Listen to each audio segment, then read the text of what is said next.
अस्सलाम everyone, I hope you all are doing good. आज के लेक्चर में हम देखेंगे नाइट्रोजन, बोरॉन, कार्बन की मॉलिक्यूलर ऑर्बिटल डायग्राम्स में सिग्मा 2p की एनर्जी जो है वो ज़्यादा है पाई 2p और पाई 2p से। अब उसकी रीज़न देखेंगे। यहाँ पे मैंने मॉलिक्यूलर ऑर्बिटल्स डायग्राम ड्रा की हैं ऑक्सीजन और फ्लोरीन की, नाइट्रोजन, बोरॉन, बेरिलियम और कार्बन की। ये वाली मॉलिक्यूलर ऑर्बिटल्स डायग्राम होगी। इनमें जो डिफरेंस है वो ये है कि पाई 2p की एनर्जी जो है नाइट्रोजन के केस में वो ज़्यादा है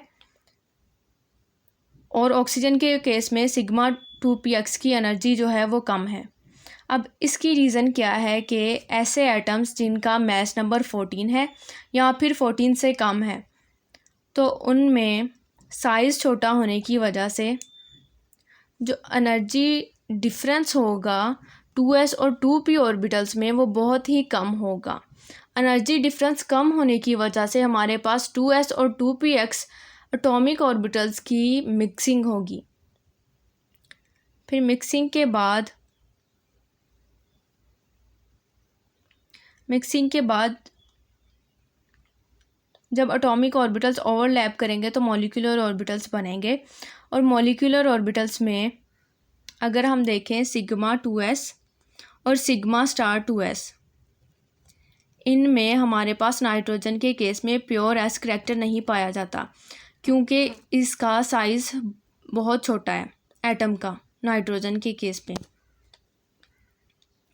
सिग्मा 2s और सिग्मा स्टार 2s में प्योर एस करैक्टर नहीं पाया जाता। इसी तरह सिग्मा 2px और सिग्मा स्टार 2px में भी प्योर p करैक्टर नहीं है। अब इस वजह से ये जो चारों मॉलिक्यूलर हमारे पास ऑर्बिटल्स हैं वो क्या करेंगे, वो sp करैक्टर गेन कर लेंगे। sp करैक्टर गेन करने की वजह से ये जो एनर्जी है चारों ऑर्बिटल्स की वो चेंज हो जाएगी। अब चेंजेस के बाद सिग्मा 2px की एनर्जी जो है वो ज़्यादा हो जाएगी पाई 2py और पाई 2pz से। सिग्मा 2s और सिग्मा स्टार 2s जो है इनकी एनर्जी कम होगी, एनर्जी कम है, स्टेबिलिटी ज़्यादा होगी। और इसी तरह पाई 2px और सिग्मा 2px और सिग्मा स्टार 2px की एनर्जी जो है वो ज़्यादा है और इनमें लीस्ट स्टेबिलिटी होगी।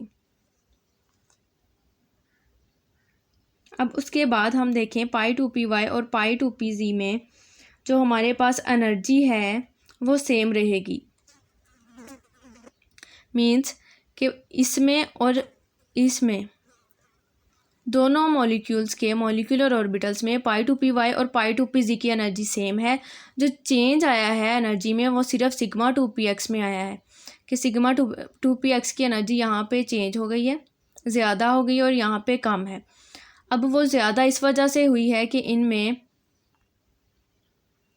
हमारे पास 2s और 2p ऑर्बिटल्स की मिक्सिंग हुई है क्योंकि इन एटम्स का जो साइज़ है वो बहुत ही छोटा है। फिर इसके बाद हम ऑक्सीजन के केस में देखें तो इनमें जो 2s और 2px ऑर्बिटल्स में हैं उनका एनर्जी डिफरेंस जो है वो ज़्यादा है। एनर्जी डिफरेंस ज़्यादा होने की वजह से इनमें 2s और 2p ऑर्बिटल्स की इंटरमिक्सिंग नहीं होती।